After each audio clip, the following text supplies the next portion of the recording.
For those of you who plan to use Adobe Illustrator with InDesign, which is another Adobe application which is primarily suited for desktop publishing, the creation of magazines and newsletters and books, well, let me show you how to get your artwork out of Illustrator into InDesign. Now, the interesting thing about this particular lesson is that the Creative Suite that I have to purchase every year is not the one that includes InDesign because I don't do desktop publishing for the most part. So my InDesign is version CS3. This is kind of cool because I'll show you how you can use your artwork from a newer version of an application and still be compatible somewhat with an older version, what's known as a legacy version. So I'm going to go to File, and I'm going to go Save As. And on my desktop, I'm going to save this as Hannibal 2, so I can just have a different version from the one that's on my desktop. And as you can see here, I'm going to save it as Adobe Illustrator. I'll hit Save. And then this is the important part. InDesign is looking for this right here. It's looking for the PDF compatible version of your document. So make sure you have this check mark on. Also, in the version category, you can choose to go to a legacy format if you want to, so that you can be compatible with an earlier version of the application that you want to use. So I'm going to choose Illustrator CS3.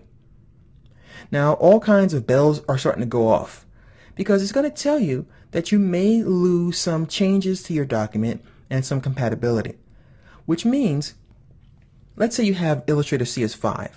Well, it may have a whole bunch of bells and whistles that InDesign CS3 simply doesn't understand because they weren't developed at the same time. So if a new effect that I have in my Illustrator document doesn't work in that version, it may very well not show up. So in that case, if you needed to have this artwork inside of your application, it might be best to take a screenshot of it or to save it as another version. So what I'm going to do is save it as Illustrator CS3, make sure this guy is on, understand fully that things might go away, and hit OK. All right, it's going to tell me once again, hey man, this is a legacy format and you might have some changes. And it's going to tell you to disable some of the things that may give you trouble. So I'm going to yes, I'm going to continue. All right, so what I'm going to do now is head over to InDesign and show you that we can't open this inside of InDesign.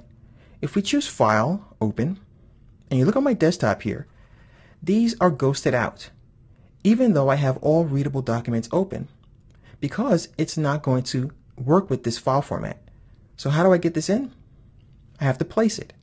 File, Place, then I'll choose this guy here, and I'm going to select Show Import Options. Now if you don't select this, your artwork will come in just fine as one piece of artwork. But if you might want to turn off the layers that you have, you can choose this option here, and you'll see what I'm saying in just a moment. You'll now have a new document dialog box that appears. And I can go to where it says layers here, and I can turn things off or on. So I can go to my logo, for example, and now I can deselect it. And when I bring this guy in, I'll get my cursor that has no logo on it, but I have a cursor that allows me to now drag. And when I let go of my mouse, the artwork is there, but the logo is not. And that's why having that option is very important. So what I can also do is I can right-click on my artwork and choose Edit Original. It'll take me back into Illustrator. And let's say I change the color of the character. So I'll make him yellow. And he's going to be pretty angry about that. So please don't tell Hannibal about that. He's not yellow. He's a mammoth. So I'm going to change him to yellow. I'm going to save this file. And I'll hop back over to InDesign, and it updates automatically.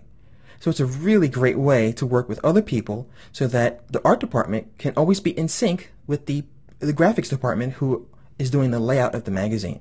They might say to you, hey, change the color of this bottle to red or change it to green. You can do that and it'll update because it'll update on the server or wherever you have your files for your production. So that is how you can use InDesign in conjunction with Adobe Illustrator.